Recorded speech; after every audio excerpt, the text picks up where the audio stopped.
Hey guys, welcome back. As always, this is Babsi and Thomas from Luminous Labs. We're very excited to welcome you back for our second video podcast episode. The first one was actually very well received. Thanks for that. What we want to dive into today is energy and energy levels, how we can feel less fatigued, more energized, what are the factors we can look at, and possibly also how red light therapy can help here. So if that's interesting to you, then keep on listening. Yes, because what we see is, especially during the seasons and especially in winter seasons, energy levels are a thing people struggle with a lot. And a lot of our users struggle with. And especially what we see, and this is quite interesting, it seems that women struggle more with energy levels depending on seasons. And we want to dive a bit deeper on that, especially today, and see how to mitigate potential effects with red light therapy. What we see here definitely is that many factors come into play. As Thomas said, it's a very seasonal topic. It's getting darker earlier, so our circadian rhythm is impacted, of course. Then there's different stressors during that time of the year, physical and emotional stressors, which then in turn impact sleep. And most importantly, impact kind of in a ripple effect our hormonal system. And as Thomas already mentioned, today we want to focus more on females because here at Luminous Labs, our focus is more towards female health primarily. With females and males, there's actually a very big difference. Females have their monthly hormonal cycles. For males, it's different. It's contained within 24 hours.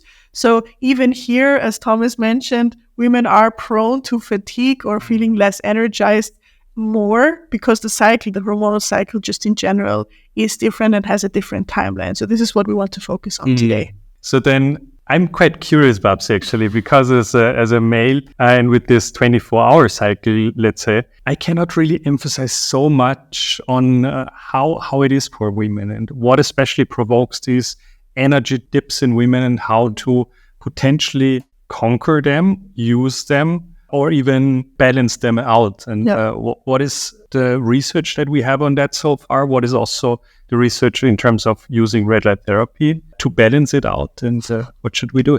Many questions. I think we can tackle them all together today. But yeah, of course, my perspective is a little bit different than yours. Maybe before I start, I can talk about my experience per se, not saying that I know everything about all of the women out there. So always keep that in mind. And yeah, of course, we will also talk about more objective insights, of course, not just my subjective insights.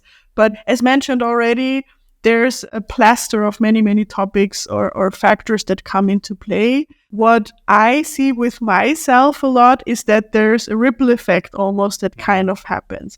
So if I don't look after those smaller or seemingly smaller things like regular self-care, taking care of my sleep rhythm, taking care of my sleep cycle, watching what I eat, not too much, not too little, also in combination with fasting. That's also always a tricky question as a woman. And then, of course, knowing about my hormonal phases that I'm going through during the monthly cycle and knowing what phase needs specifically. I think those are the main things that I can take from that. And yeah, starting small, basically, knowing where are you in your cycle, what does that phase need?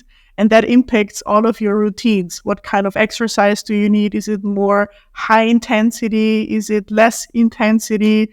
Is it more stretching?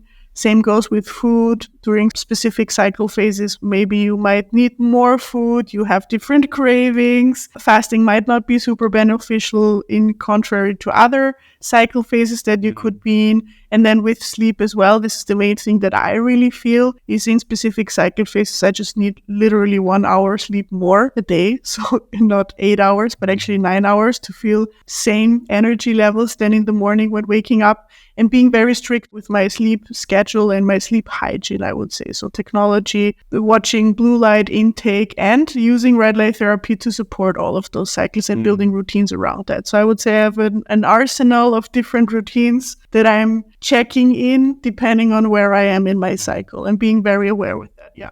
Of course, and that's always what we communicate is the most important thing you can do for your health and well-being is always have a good lifestyle. So we know food intake, movement, resting periods, also emotional stressors, and have a good mental hygiene. Yeah. That's the most important things. But then also the interventions that we can take, like biohacking methods, like cold exposure, supplements in some cases, or being it red light therapy, like we are researching and developing. And so what I see and what we also see with our users, but also in science, is that red light therapy, as it's directly interacting with our mitochondria, so the powerhouses of our cells, and basically overclocking them, so making them more efficient and effective in energy production. And as you know, basically how it works is the mitochondria, like the energy generators within your body, and the food you take in, the mitochondria convert to cellular energy in the form of ATP. And this is like the most crucial or essential part of being alive and not being dead. And we see also that if our mitochondria function well, the energy production or the whole potential our body and mind has in order to conquer outside intruders, but also balance out internal processes, being it hormones, enhancing sleep, relaxation, recovery, but also enhancing performance in sports, in mental capacity and so on, is very dramatic. And that is what we see, or what we get a lot with our users, is especially interestingly during winter periods, people love to use red light therapy more, even though it's completely cold light.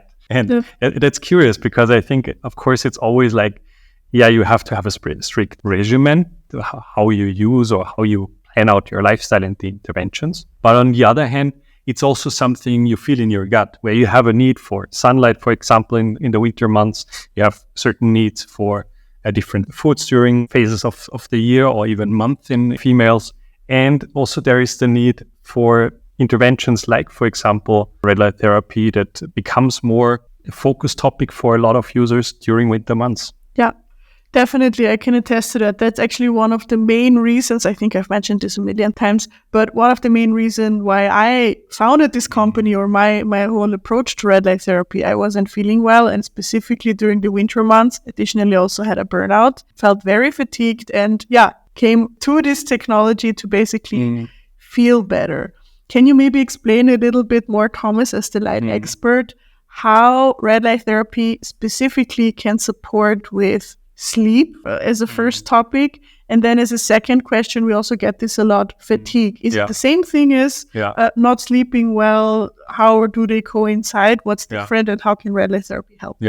So in general, when we see what I discussed earlier is like the mitochondrial powerhouses of our cells, and that determine like how much cellular fuel your body has available, so to say. And what we see a lot with being it sleep, fatigue, energy levels in general, is like it's oftentimes a combination of physical and mental load and physical and mental stressors, and that coincide or link up to each other. So that's also why we oftentimes in clinical research, we see that depression symptoms, for example, it's not just a mental thing, but it's also where our body and physical performance dips, and we need to build up on both ends in order to feel well again.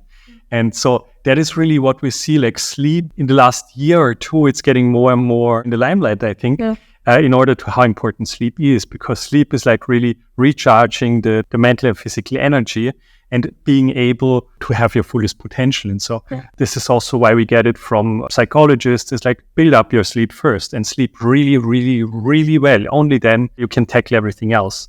And so that is where we see red light therapy really shines, because you can do so much regarding sleep hygiene. So very important. If you have a very easy, non-invasive way of elevating sleep even more, that's great. And we see this with red light therapies. Like light in general is very important for sleep. So going out in the morning, getting that bluish light from the sun or sky, and starting your circadian rhythm. And then in the evening, getting more reddish or firelight to not disturb your melatonin production. And then what we see is with red light therapy is it's able to penetrate through your skull even. Before going to sleep, if you use near infrared light, it's so exciting, where you see relaxation within your brain.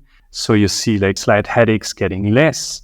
You see instantly even deep sleep getting better even after first usage. And what's quite interesting for me is you see sleep quality on your fitness trackers, it shoots up instantly.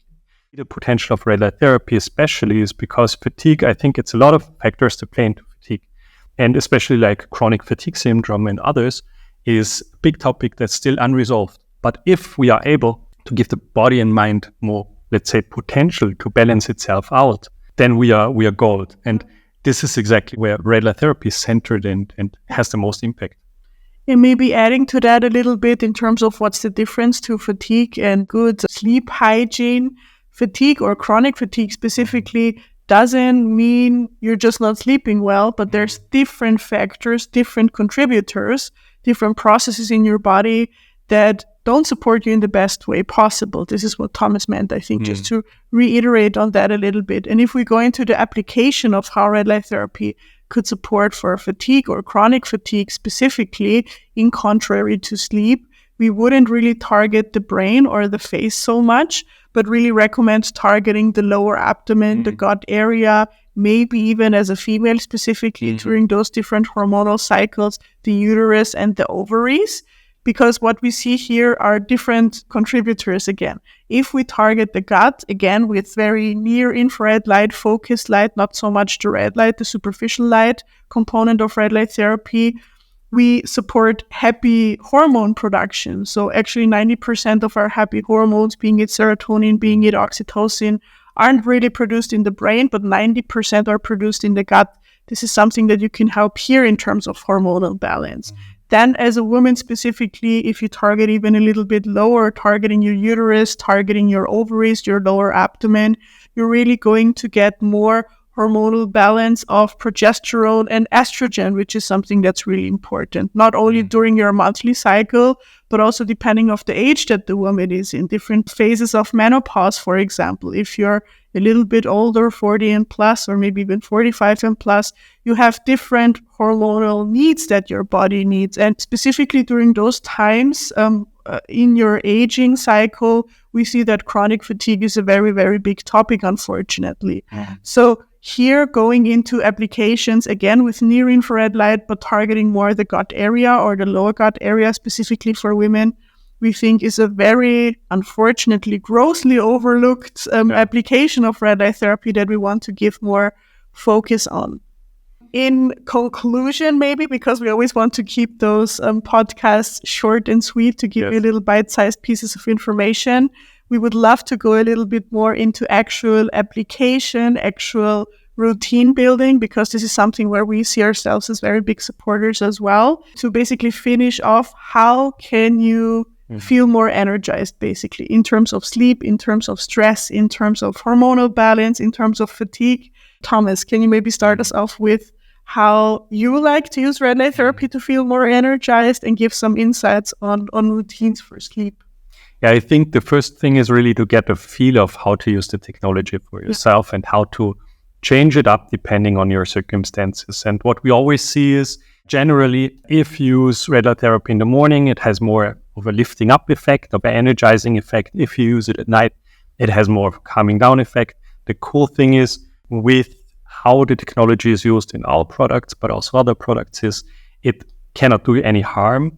But you really have to build it up for yourself in order to have the ideal effect, so to say. So really getting to know the devices you use, getting to know them on a consistent daily even basis, and just using them. So in the morning, potentially like red and near infrared light combined for a good shot and to uplift you and power you up for the day. And in the night, as we already mentioned, it has quite a good impact on sleep quality. And here what we see is it's really good if you use a near infrared light at night. And then, as you also mentioned, specifically having targets on gut, on female organs, to have this extra boost and to balance out especially hormones is really key. Yeah. And this also comes, I would say, to the next big topic is really, it's a cool first step. Yeah. But consistency is really key. And that's why we see, especially using it at home, using it on a daily basis. Yeah. This is the most important thing to really get effects and get long-term effects. Correct. Really building a routine, sticking to it. And I know many of you, of course, will have many, many questions of how do you dose it? What's the difference? What kind of product should I place where? Today, we won't go into detail with this. If you want to, we can record another podcast episode for that, or you can always also reach out to us. But in general, as Thomas said, Dosage and all of those things are very, very, very important. Of course, application, targeting, which wavelength. But the main thing is really to keep a consistency and to include it into your daily routines, depending on how you're feeling and what your body actually needs. In summary, we hope that you liked this little excursion into energy levels. Most importantly, we hope that you feel better just listening to this and have found a few approaches of where you could really go deeper into in terms of routine building, in terms of factors to really look into of why you might not be feeling the most energized. Yeah. If you like this, make sure to follow, make sure to like and subscribe. Share this with someone that also currently struggles with their energy levels. And we'll see you next month for the next podcast episode with Luminous Labs. Thanks very much for listening. Take care and bye. Bye. Ciao.